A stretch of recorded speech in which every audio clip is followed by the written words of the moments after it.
কিছুক্ষণ দাঁড়াতে হয় তামিমের সব গাড়িগুলোকে। আর ঠিক তখনই ইতিহাস সাক্ষী হয় এক নতুন পাগলামিতে ভরা প্রেম কাহিনী।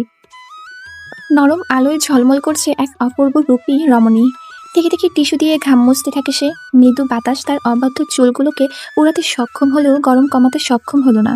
বেশ বিরক্ত নিয়ে ট্রেনে যাওয়ার জন্য অপেক্ষা করছে সেই রমণী। আর তাকে চোখের নজরে বন্দি করছে তামিম। তামিম এক পলকে তাকিয়ে আছে সেই রহস্যময়ী রমণীর দিকে, যেন নজরে সরছে না। ভাই, ও ভাই, ভাই। এভাবে মাহির ৩-৪ বার ডাকে তামিমকে, কিন্তু কোনো লাভ হয় না। তামিম এক নজরে তাকিয়ে থাকে সেই রহস্যময়ী রমণীর দিকে। তার ঠোঁটে মৃদু হাসি দিয়ে বলে, তার চোখে দেখেছি আমার সর্বনাশ। ক্যাঠা আপনার সর্বনাশ করছে ভাই? আমারে কনখালি হাত ভাইঙ্গা ভিতরে হামলাই দিব।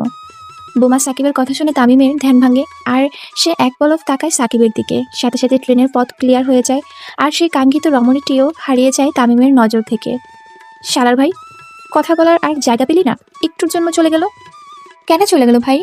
তোর মরা বাপ। তামিম তার খোলা জিপ থেকে চারপাশে ভালো মতো তাকাতে থাকে, যদি সেই রহস্যময়ী নারী দেখা পাওয়া যায়। কিন্তু ভিড়ে হারিয়ে যায় সে। খুব বিরক্ত নিয়ে বিদ্যালয়ে পৌঁছায় তামিম। তামিম যাওয়া মাত্র তাকে ফুল দিয়ে বরণ করা হয়, তার প্রোগ্রামের দিকে নিয়ে যাওয়া হয়। প্রিন্সিপাল আর তামিম সবার সামনের আসনে বসে।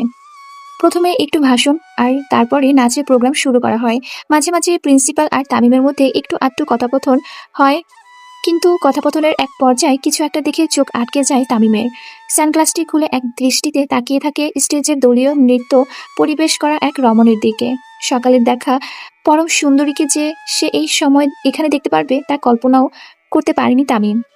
যতক্ষণ যাবত নাচ চলছে ততক্ষণ যাবত এক দৃষ্টিতে তাকিয়ে থাকে তামিম। নাচ শেষে তামিমকে স্টেজে ডাকা হয় শিক্ষার্থীদের উদ্দেশ্যে বক্তব্য দেওয়ার জন্য। তামিম স্টেজে উঠা মাত্র হাত তাড়াতে ফেটে পড়ে চারপাশ।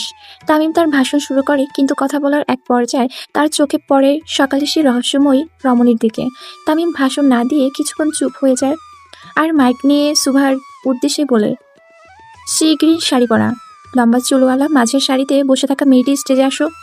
তামিমের কথা শুনে সবাই হা মেলে সুভার দিকে তাকায় আর তাকে স্টেজে যাওয়ার জন্য বলতে থাকে। সকলের মধ্যে একটু করে ভয় কাজ করে। করারই কথা, তামিমকে ভয় পায় না এমন মানুষ আরশনগরে খুঁজে পাওয়া মুশকিল।